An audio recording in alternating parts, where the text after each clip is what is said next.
우리 마가복음 말씀 좀 읽도록 하겠습니다. 마가복음 1장 35절 말씀입니다.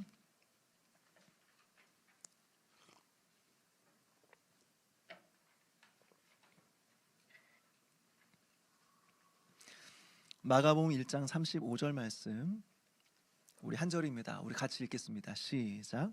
새벽 아직도 밝기 전에 예수께서 일어나 나가 한적한 곳으로 가사 거기서 기도하신더니. 아멘. 제가 다시 한번 읽겠습니다. 새벽 아직도 밝기 전에 예수께서 일어나 나가 한적한 곳으로 가사 거기서 기도하시더니. 아멘. 한번 기도하겠습니다. 하나님, 예배는 시작되었고 우리가 말씀 앞에 섰습니다. 하나님께서 말씀하여 주시고 이 말씀을 붙들고 순종함으로 날마다 기도의 자리에 나아가는 우리 모두가 될 수 있도록 도와주시옵소서. 감사를 드리옵고 예수님의 이름으로 기도하옵나이다. 아멘.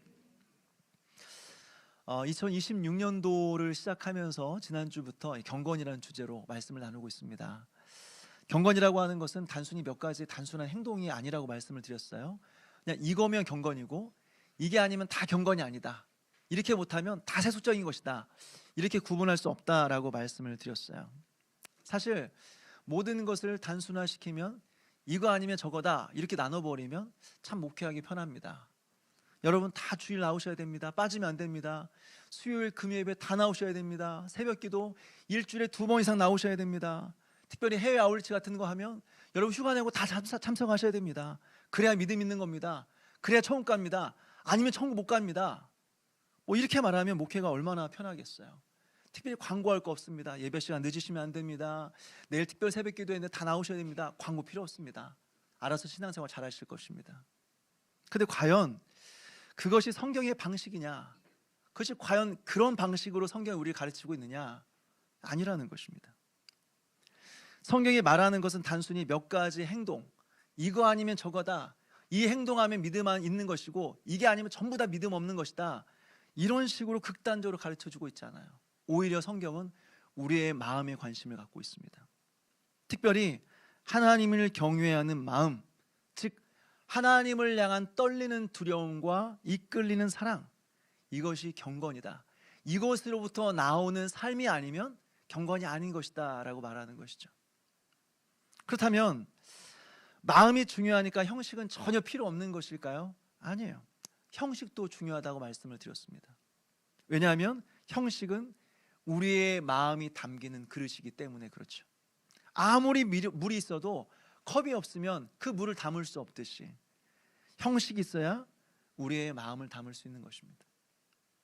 그렇다면 하나님을 경외하는 그 마음을 담을 수 있는 그릇이 무엇이냐? 말씀과 기도라고 말씀을 드렸죠. 여기서 우리의 경건을 위한 말씀 생활은 2가지라고 말씀을 드렸습니다. 그것은 설교와 성경 읽기라고 말씀을 드렸습니다. 이 2가지는 여러분 함께 가는 것입니다. 설교가 없으면 공동체성이 무너집니다. 함께 모여있긴 하지만 다 각자 따로따로 신앙생활을 하는 것이죠. 반대로 개인적인 성경 읽기가 없으면 어떻게 될까요? 설교가 들리지가 않습니다. 은혜를 받았지만 받은 은혜가 우리 안에 담기질 않습니다. 그래서 여러분, 설교와 성경 읽기는 같이 가는 거예요. 함께 가는 것입니다. 이제 오늘 여러분들과 경건과 기도생활이라는 주제로 말씀을 좀 전하려고 하는데요, 먼저 경건에 있어서 기도라고 하는 것은 말씀과 함께 정말 우리에게 있어서 중요한 은혜의 방편, 이 2가지입니다. 말씀과 기도, 이 2가지 역시 항상 함께 가는 것이죠. 절대로 하나에 있어서는 이 2가지가 갈 수가 없는 것입니다. 한번 생각해 보십시오. 말씀이 우리 귀에 쏙쏙 들어오고 말씀에 깊은 감격과 감화가 있습니다. 이때는 언제였는가? 여러분, 기도하던 때였습니다. 말씀의 은혜가 있었을 때는 항상 우리가 기도할 때였습니다. 즉 말씀이 하늘에서부터 계속 내려온 것 같은 느낌을 받을 때는 우리의 기도가 계속해서 하늘로 올라가던 때였어요. 그러니까 기도하지 않는 사람들에게 말씀의 은혜를 누린다고 하는 것은 쉽지 않은 일이다라고 하는 것입니다. 반대로 말씀의 은혜를 많이 받으면 어떻게 될까요? 제가 많이 받았던 질문 중에 하나가 무엇이냐면, 목사님, 은혜를 받았다는 게 도대체 뭡니까? 은혜를 받았다는 걸 뭐로 알 수 있습니까? 도대체 뭐가 은혜 받은 겁니까? 라는 질문이었어요. 확실한 것은 은혜를 받았을 때 나타나는 공통적인 특징들이 있다는 것입니다. 두 가지인데요. 첫 번째, 말씀을 듣고 나서 막 말씀대로 살고 싶은, 움직이고 싶은 마음의 열망이 일어난다라고 하는 것입니다. 은혜 받은 사람들은 말씀을 듣고 가만히 있지 않습니다. 행동하려고 합니다. 순종하려고 합니다. 이게 은혜 받은 것입니다. 둘째로, 무엇이 은혜를 받은 것이냐? 말씀을 듣고 기도하고 싶어집니다. 그래서 말씀을 듣고 나서 기도의 자리로 나아가는 거예요. 이게 은혜를 받았다는 것이죠. 그래서 말씀과 기도는 서로 연결이 되어 있습니다. 말씀의 은혜 가운데 살아갈 때는 언제나 기도할 때였어요. 그리고 말씀의 은혜를 받으면 다시 우리는 기도의 자리로 나아가게 되는 것이죠. 이 두 가지는 같이 가는 것입니다. 그래서 우리가 은혜가 있을 때는 말씀과 기도, 이 두 개가 다 살아납니다. 근데 은혜가 떨어지면 말씀과 기도, 이 두 가지가 동시에 다 막혀버리는 것입니다. 무엇보다 여기서 강조하고 싶은 것은요, 우리에게 한 번의 은혜가 아니라 지속적인 매일매일의 은혜를 유지하며 살아가는 것이 중요하다라고 하는 것이에요. 우리의 모습을 보게 되면 이런 수련의 신앙이라는 것이 있습니다. 수련의 신앙, 뭔지 아시죠? 1년에 한 번 수련회 갈 때만 은혜 받는 것입니다. 수련회 갈 때만. 그래서 일주일은 은혜 충만해요. 수련회 기간 동안에는. 그리고 나머지 51주 동안은 영적 침체 싸우게 살아가는 것입니다. 어떻게 이것이 신앙생활이라고 말할 수 있겠습니까? 1년 52주 중에서 딱 일주일만 은혜 가운데 살고 나머지는 영적 침체 속에 살아가는 것을 어떻게 신앙생활이라고 말할 수 있겠어요? 그래서 우리에게 필요한 것은 무엇이냐? 우리에게 말씀과 기도라고 하는 이 두 기둥이 필요한데, 어쩌다 한 번의 경건 생활이 아니라 매일매일 지속되는 경건 생활이 우리에게 필요하다라고 하는 것입니다. 그래서 항상 은혜의 불꽃을 유지하며 살아가야 된다라고 하는 것입니다. 특별히 오늘 여러분들과 기도에 대해서 살펴보려고 하는데요, 기도도 역시 두 가지예요. 앞서 말씀도 우리가 함께 모여서 공동체적으로 듣는 설교가 있고 개인적으로 읽는 성경 읽기가 있다고 말씀을 드렸죠. 기도도 마찬가지입니다. 기도도 역시 공동체적으로 함께 모여서 하는 공동체의 기도가 있고 개인적인 개인 기도가 있습니다. 먼저 공동체의 기도인데요, 함께 모여서 기도하는 기도는 여러분 너무나 중요하죠. 혼자 기도할 때 어떻습니까? 물론 이 기도의 훈련이 잘 되신 분들은 개인적으로 기도할 때도 굉장히 은혜롭게 그리고 간절히 기도할 수가 있을 것입니다. 그러나 대부분은 개인적으로 기도할 때 잘 힘이 없습니다. 그리고 집중하기 어렵습니다. 그리고 그 기도가 지속되기가 쉽지 않습니다. 근데 함께 모여서 기도하면 어떨까요? 함께 모여서 기도하면 이 기도의 불꽃이 타오르기 시작합니다. 특별히 평소에 기도하던 사람들, 기도에 능력이 있는 사람들 하나 둘씩 모여들기 시작하죠. 그리고 그 사람들이 함께 모여서 기도하게 되면 기도의 불꽃이 타오르기 시작하는 것입니다. 그리고 기도를 할 줄 모르는 사람들이 주변에 있다고 할지라도 그 사람들까지도 그 강력한 기도 속으로 스며들어 오는 것이죠. 여러분, 지난 금요 예배 때요, 엊그제 참 오랜만에 좀 많은 지체들이 기도에 모였습니다. 그 사람들을 보니까 너무 가슴이 벅차더라고요. 그래서 끝나고 이 부서별로 모여서 기도회를 했습니다.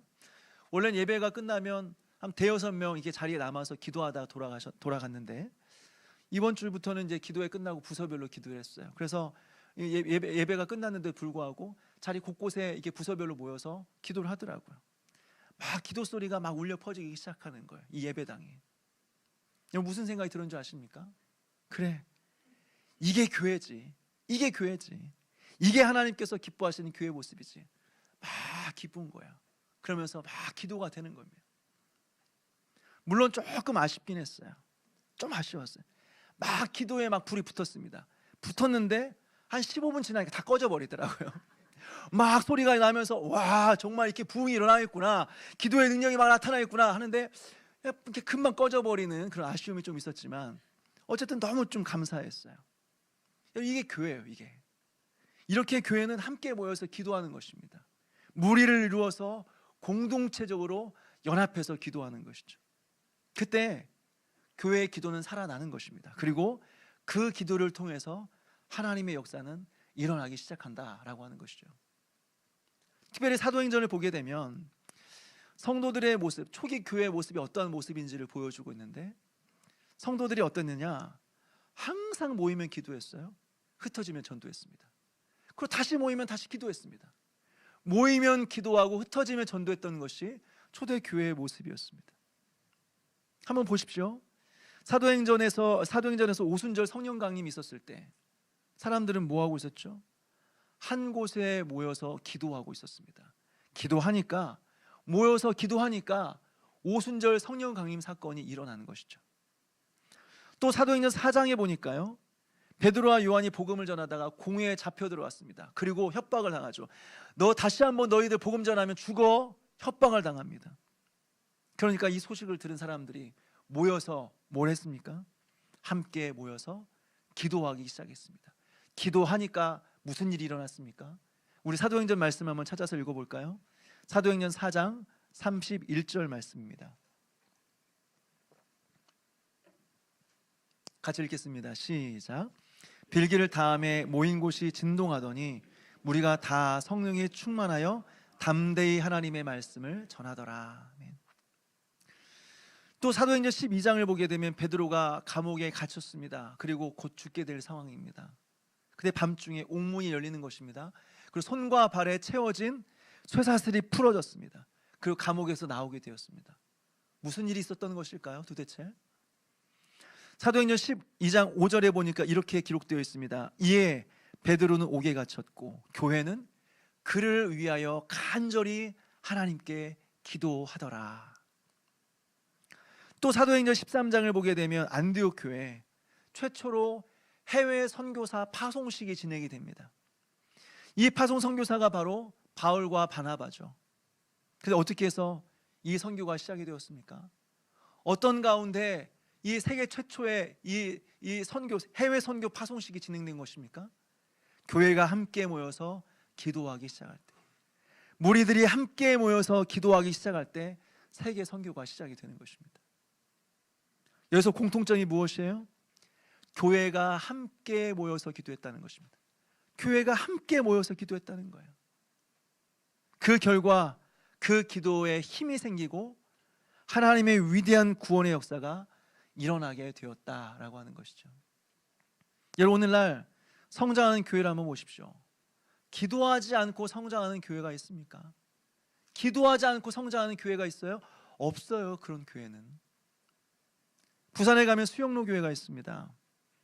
이 교회의 금요 예배를 보게 되면요, 어린 아이들부터 노년에 이르기까지 다 모입니다. 다 모여요. 지금은 장소를 좀 바꿨지만 얼마 전까지만 하더라도요, 금요일마다 교회 앞에 버스가 수십 대가 기다리고 있습니다. 수십 대가. 그럼 사람들이 그것을 타고 금요일 밤마다 그 성도들이 기도원으로 올라가는 것입니다. 거기서 수천 명의 사람들이 금요일 저녁마다 새벽 늦게까지 열렬하게 기도하는 거예요. 열렬하게 밤새도록. 그래서 그 교회가 그 지역에 가장 영향이 있는 교회가 된 것이죠. 또 예전에 말씀드린 적이 있지만 서울에 사랑의 교회가 있습니다. 지금도 그렇지만 예전에 강남역 근처에 교회가 있었을 때요, 특별히 교회에서 특별 새벽 기도한다 그러면 사람들이 새벽 1시, 2시부터 몰려들었습니다. 1시, 2시부터. 교인들은 몇만 명인데 예배당은 2,000석밖에 안 돼요. 그러니까 특세를 하려면 최소한 예배당 안에서, 본당 안에서 예배를 드리려면 그냥 제 시간에 가면은 본당 안에서 예배를 드릴 수가 없는 거예요. 최소 새벽 1, 2시에는 뛰어가야 예배당 안으로 들어갈 수 있는 것입니다. 그러니까 수천 명의 사람들이 그 강남에 새벽 1, 2시에 몰려서 교회로 뛰어 들어가는 것이죠. 그러니까 그 근처에서 밤새 술 마시던 사람들이, 뭐하는 사람들이 저렇게 뛰어가나, 나도 한번 가봐야겠다. 술 마시다가 뛰어가는 사람들 뛰어가서 가보니까 거기가 교회인 거예요. 그리고 특별 새벽 기도회가 진행이 되고 있었던 것이죠. 그래서 그곳에 가서 술 마시다가 술 취한 사람들이 새벽 기도회에 가서 거기서 하나님 만나는 것입니다. 생애적으로 하나님 만나고 인상이 변화된 수많은 사람들이 있었다라고 하는 것이죠. 무엇을 보여줘요? 함께 모여서 기도하는 것이 능력이다. 함께 모여서 기도하는 것이 능력이다라고 하는 것입니다. 왜요? 하나님께서 그것을 너무나 기뻐하시기 때문이었습니다. 너무나 기뻐하시기 때문에. 그래서 기도하면 여러분 교회가 살아나기 시작하는 것입니다. 기도하면 하나님의 능력이 시작이 되는 것입니다. 그리고 기도할 때 우리 안에 모든 죄와 불결함이 사라지고 교회가 거룩해지기 시작하는 거예요. 언제요? 교회가 기도할 때, 교회가 함께 모여서 기도할 때 이런 일들이 일어난다라고 하는 것이죠. 그렇지만 여러분, 개인의 기도도 중요합니다. 왜요? 공동체의 기도가 아무리 능력이 있다고 할지라도 개인의 기도에 능력이 없다면 공동체의 기도가 살아나지 못하는 것이죠. 한번 생각해 보십시오. 함께 모여서 기도를 합니다. 그러면 항상 기도회가 뜨겁고 항상 열렬하던가요? 아닙니다. 아무리 모여서 기도한다고 할지라도 어떨 때는요, 많은 사람이 모여서 기도해요. 소리 높여 기도합니다. 그런데 뭔가 답답해요. 냉랭해요. 기도하는데 기도가 너무 힘들어요. 왜요? 모인 사람들이 평소에 개인의 기도가 없는 사람들이에요. 그래서 기도의 능력이 없어요. 함께 모여서 기도를 하는데도 오히려 분위기가 점점 차가워지는 거예요. 그래서 기도회를 지속하기가 너무 어려운 것입니다. 그래서 여러분, 우리에게는 개인의 기도의 시간이 꼭 필요해요. 우리가 개인적으로 기도하지 않으면, 무엇보다 개인적으로 기도의 능력을 잃어버리면요, 우리는 은혜 없이 살아갈 뿐만 아니라 함께 모여서 기도할 때 공동체의 기도에 찬물을 끼얹게 되는 것입니다. 우리가 기도하지 않는 것은 그냥 기도하지 않는 것으로 멈추는 것이 아니라 함께 모여서 기도할 때 우리가 기도하지 않는 것 때문에 공동체의 기도에 찬물을 끼얹는 것입니다. 그러니까 우리는 개인의 기도를 놓치면 안 돼요. 늘 기도 속에 머물러 있어야 된다라고 하는 것이죠. 여러분, 왜 우리는 기도하지 않을까요? 아마 여기에 있는 사람 중에서 기도 같은 건 필요 없다 이렇게 생각하시는 분은 아무도 없을 거예요. 기도는 중요하고 우리는 할 수만 있으면 기도해야 된다, 이런 마음을 가지고 다 살아갈 것입니다. 근데 왜 실제로는 기도하지 않을까요? 기도해야 된다는 걸 알면서도 왜 기도하지 않을까요? 첫 번째로 어떤 사람들은요, 시간이 없어서 기도하지 못한대요. 시간이 없대요. 기도할 시간이. 근데 여러분, 이것은 핑계입니다. 시간이 없어서 기도하지 못한다는 건 핑계예요. 도대체 우리가 얼마나 많이 기도하길래, 하루에 도대체 몇 시간이나 기도하길래 시간이 없어서 기도를 못한다는 거예요? 핑계입니다. 우리의 경험이 있지 않습니까? 우리가 기도해야겠다 마음을 먹고 기도합니다. 한참을 기도했어요. 그 눈 떠보면 어떻습니까? 5분 지나 있어요. 5분. 할 말 다 했어요. 이것저것 다 기도했는데 눈 떠보고 5분 지났어요. 더 기도해야지. 5분 가지고 안 되지. 눈을 감습니다. 다시 기도합니다. 이번에 이제 개인의 기도는 할 거 다 했으니까 이제 사람들을 위해서 기도하기 시작합니다. 뭐 남편을 위해서, 아내를 위해서, 자식을 위해서, 많은 친구들, 친척들 다 위해서 기도하죠. 셀 원들을 위해서 기도하죠. 그러면서 느낌으로는 1시간 정도 기도했나? 이 정도 진짜 많이 기도한 것 같은데? 또 눈 떠보면 5분 지나 있어. 5분. 그러니까 아무리 기도해도, 정말 매일 새벽에 나와서 1시간 이상씩 기도하는 분 이외에는 아무리 많이 기도해도 길어야 10분이에요. 길어야 10분. 그런데 무슨 시간이 없어서 기도를 못해요? 하루에 무슨 10분도 기도할 그런 시간이 없습니까? 드라마는 하루에 몇 시간씩 보면서 10분을 기도를 못해요? 이게 다 핑계라고. 시간 없어서 기도하지 못한다는 건 핑계라는 것입니다. 둘째로, 어떤 사람들은 피곤해서 기도하지 못한대. 피곤해서요. 이건 좀 이해가 되죠. 오늘날 사람들은 너무 피곤해요. 너무 피곤합니다. 아프리카 선교사님들 이야기를 들어보게 되면요, 지금도 아프리카에 엄청 번화한 그런 도시가 아니면 전기가 잘 안 들어옵니다. 인터넷은 당연히 안 되죠. 그러니까 해지면 할 게 없어요. 해가 지면 잠을 잡니다. 그리고 해가 뜨면 그때 일어나서 생활합니다. 그런데 전기가 들어왔어요. 전구가 발명되어서 빛이 이제 이 밤에도 이렇게 비추게 되는 거죠. 여러분, 아프리카에서 무슨 일이 일어나는 줄 아십니까? 제가 최근에 어떤 간증을 통해, 모임 방송을 통해서 한 어떤 선교사님의 그 간증을 들은 적이 있어요. 아프리카에 전기가 들어오기 시작했대요.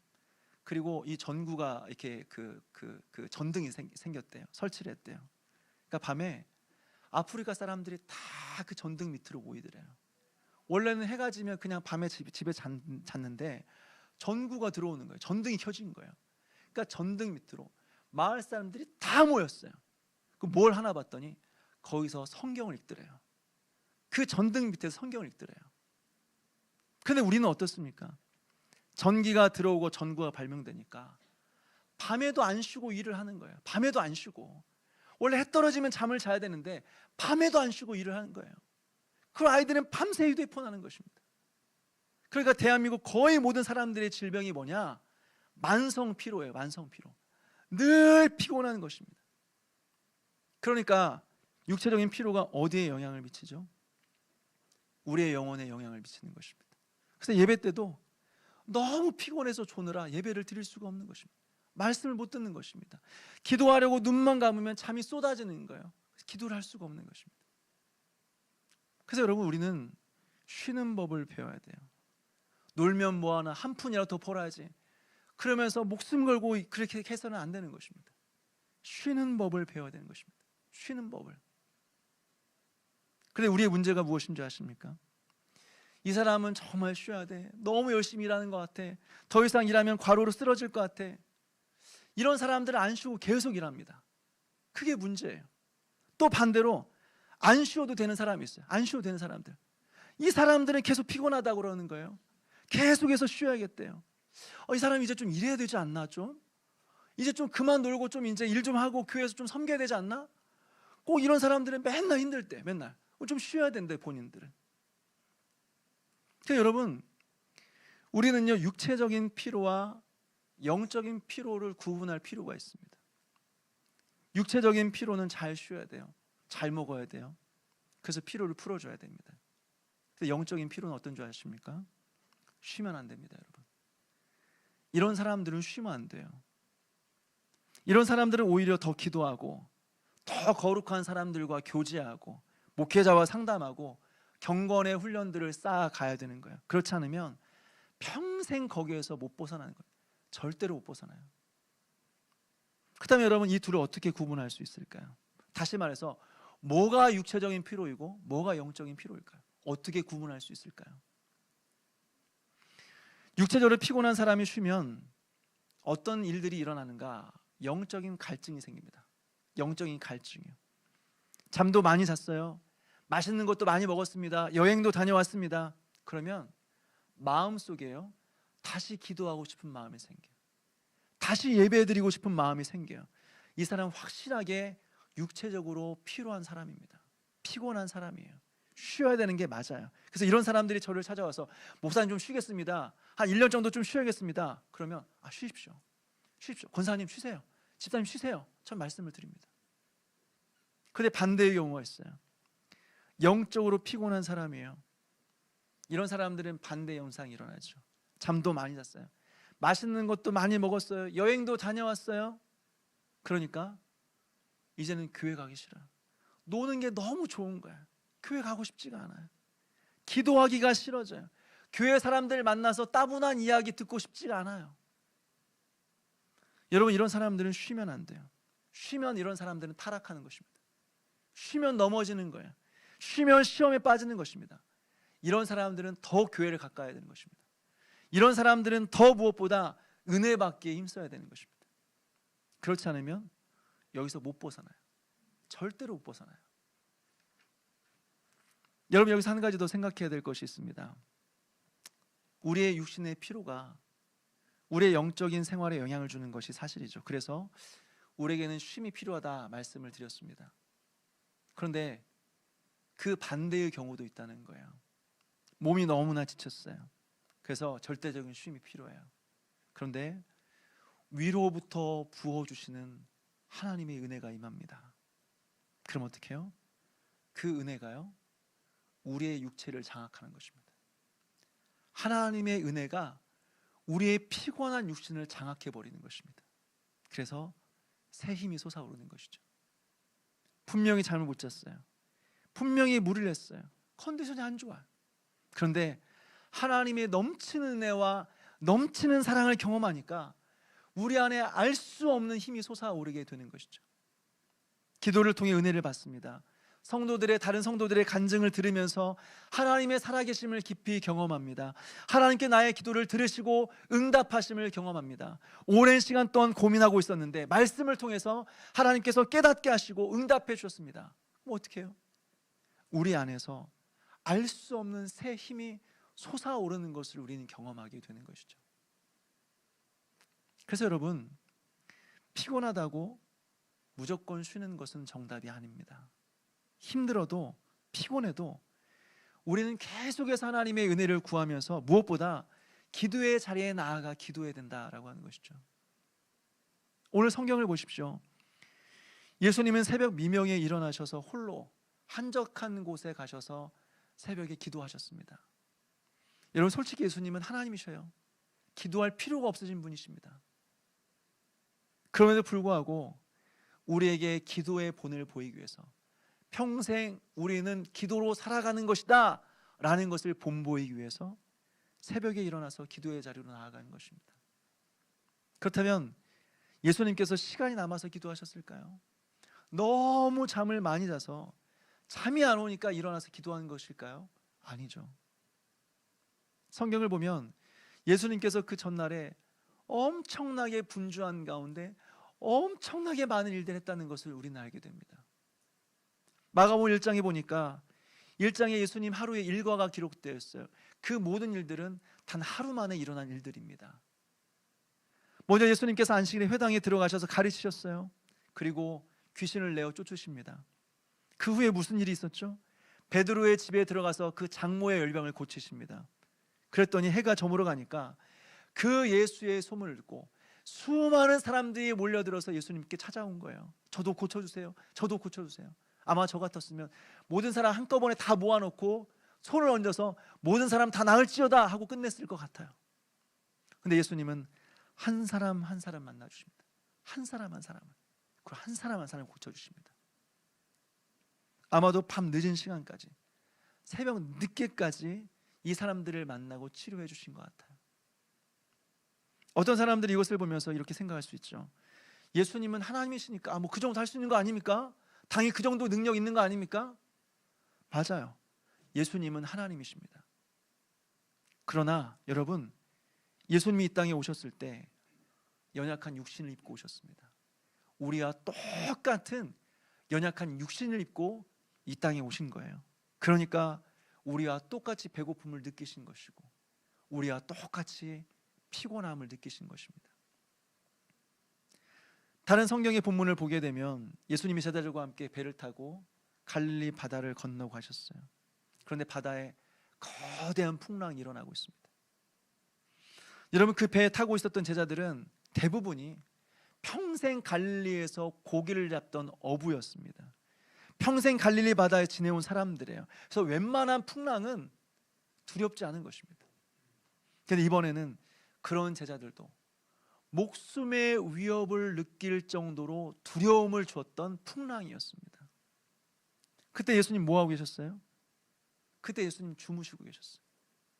다른 제자들은 쉼없이 배 안에 있는 물을 밖으로 퍼내고 그리고 배는 부서지기 직전의 상황이었는데, 그래서 제자들은 무서워 소리를 지르고 있는데 그때 예수님은 한쪽 구석에서 주무시고 계셨어요. 왜 주무셨어요? 너무 많은 사역으로 피곤하셔서 지쳐 잠이 드신 것입니다. 사랑하는 여러분, 이런 예수님도 새벽에 일어나셔서 기도하셨다고 한다면 우리는 도대체 어떻게 해야 되겠을까요? 피곤하다고 잠들어 있어야 되겠습니까? 깨어서 기도해야 되는 것이죠. 그런데 여기서 한 가지 질문이 생깁니다. 왜 예수님 하필 새벽에 기도하셨느냐? 왜 하필 예수님은 새벽에 기도하셨느냐?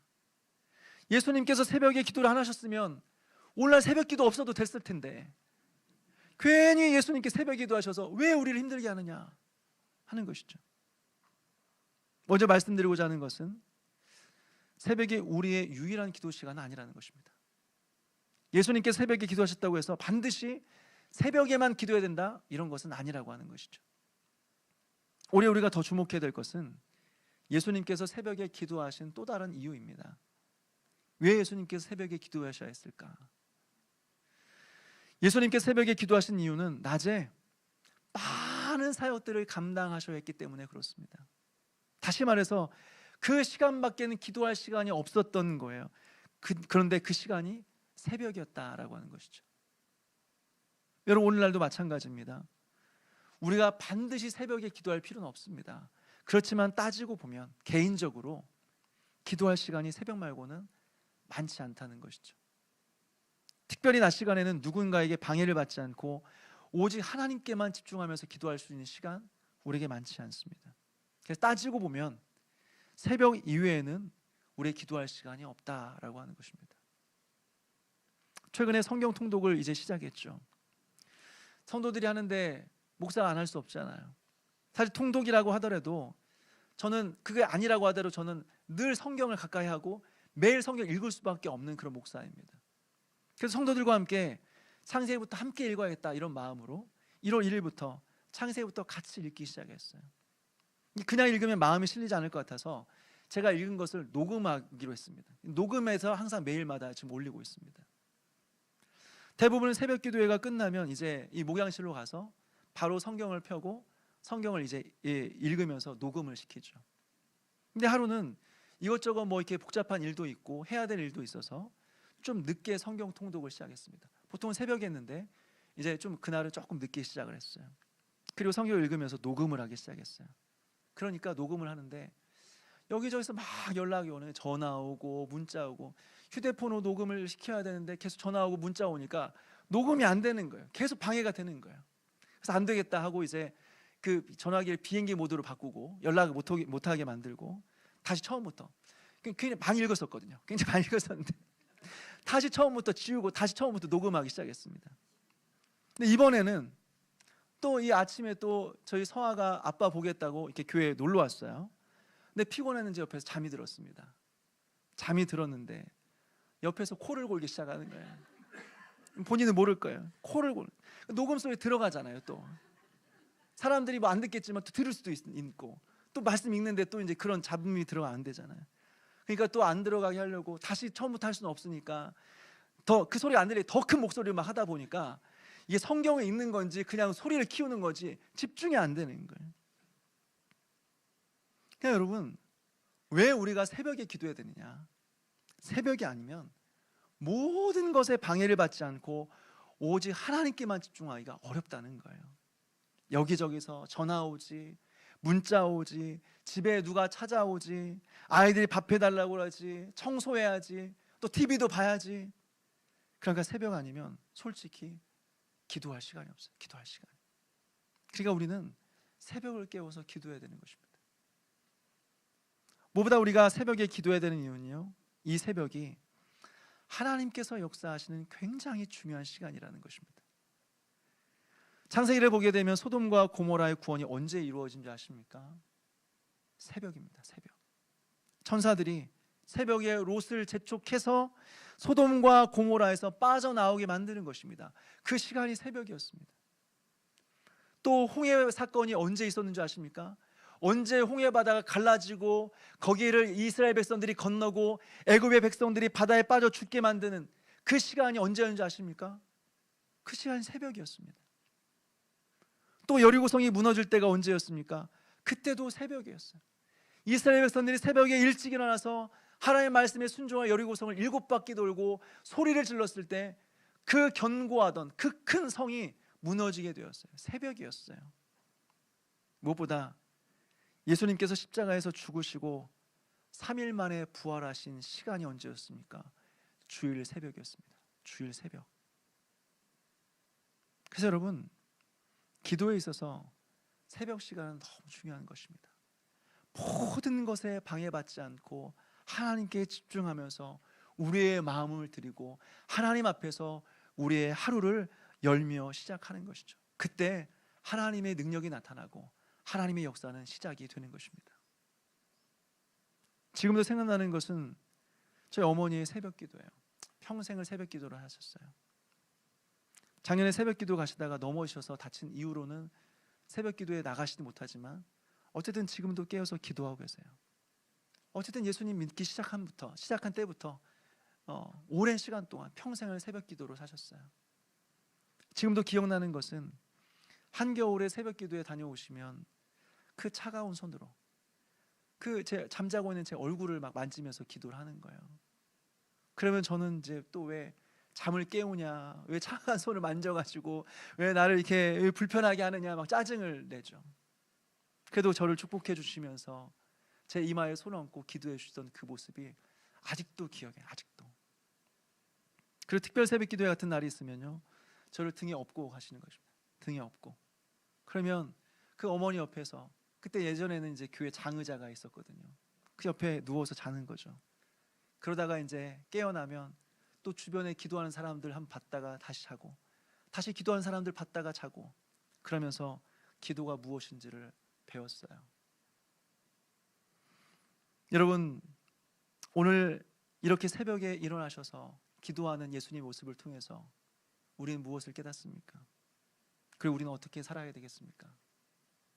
새벽 기도에 나오셔야겠죠, 그죠? 그리고 최소한 내일부터 시작되는 특별 새벽 기도에 여러분 나오십시오. 기도하십시오. 그러면서 한 해를 기도로 시작하십시오. 여기서 핵심은요, 시간을 구체적으로 정하라는 것입니다. 시간을 정하고 기도하라는 거예요. 실제적인 기도의 시간이 여러분들에게 있어야 됩니다. 기도해야겠다? 여러분, 그 생각만으로는 우리의 삶은 변하지 않습니다. 우리가 생각하지 않아서 그렇게 미끄러진 삶을 살아가고 있습니까? 미끄러지기로 결단해서 그런 삶을 살아가고 있습니까? 기도하지 않기로 마음 먹으셨습니까? 아니죠. 기도해야겠다는 생각도 하고 신앙생활 오래 시작되었으니까 잘해야겠다는 생각은 하지만 결단하지 않는 거예요. 구체적인 시간과 방법을 결단하지 않는 것입니다. 그래서 생각을 하지만 삶의 변화가 일어나지 않는 것입니다. 그러니 먼저는 구체적으로 계획을 세우십시오. 그리고 순종하십시오. 이런 기도가 없다면 우리 하나님 주신 은혜 속에서 우리는 살아갈 수 없습니다. 우리가 은혜를 받아도 금방 은혜가 사라져 버리는 것은, 금방 은혜에서 미끄러지는 것은 확실합니다. 우리가 기도하지 않았기 때문에 그렇습니다. 무엇보다 기도하지 않으면 하나님을 섬기고 싶어도 섬길 수가 없습니다. 기도하지 않으면 섬기고 싶어도 섬길 수가 없어요. 교회에서 기도하지 않는 사람들이 교회에서 중요한 역할을 맡는 것은요, 여러분 무엇과 같은 줄 아십니까? 졸고 있는 사람에게 운전대 맡기는 것입니다. 잠자고 있는 사람에게 운전대 맡기는 거예요. 그만큼 기도하지 않는 것은 위험한 것입니다. 그리고 기도하지 않고 섬기는 것은 너무나 위험한 것입니다. 사랑하는 여러분, 하루에 30분도 기도하지 않는 사람에게 무슨 하나님께서 능력을 주시겠습니까? 그러한 사람에게 무슨 기적이 일어날 수 있겠습니까? 기도해야 되는 것입니다. 물론 하루 이틀 정도 기도 안 해도 티 안 나죠. 뭐 하루 이틀 기도 안 한다고 무슨 큰일이 일어나겠습니까? 그러나 기도하지 않으면 본인이 아는 것입니다. 아무리 은혜를 받아도 그 은혜가 내 마음에 남아있지 않다는 사실을 누구보다 나는 아는 것이죠. 아무리 말씀을 들어도 그 말씀이 내 마음 가운데 심겨지지 않고 있다는 사실을 나는 알고 있는 것이죠. 위기를 만나면 내 삶이 송두리째 흔들리고 있는 것을 나는 알고 있는 것이죠. 왜 그렇습니까? 기도하지 않아서 그런 것입니다. 기도하지 않았어요. 사랑하는 여러분, 지난주에 제가 성막에 성소에 대해서 설명을 드린 적이 있습니다. 성소 안에는 분향단과 금등대가 있습니다. 그리고 이것은 기도와 말씀을 상징한다 말씀을 드렸습니다. 그런데 기도를 상징하는 그 분향단이 어디에 있었습니까? 지성소, 하나님 가장 가까운 휘장 앞에 있었습니다. 무엇을 보여줘요? 우리가 기도하지 않는다면 우리는 하나님께 가까이 나아갈 수 없는 것입니다.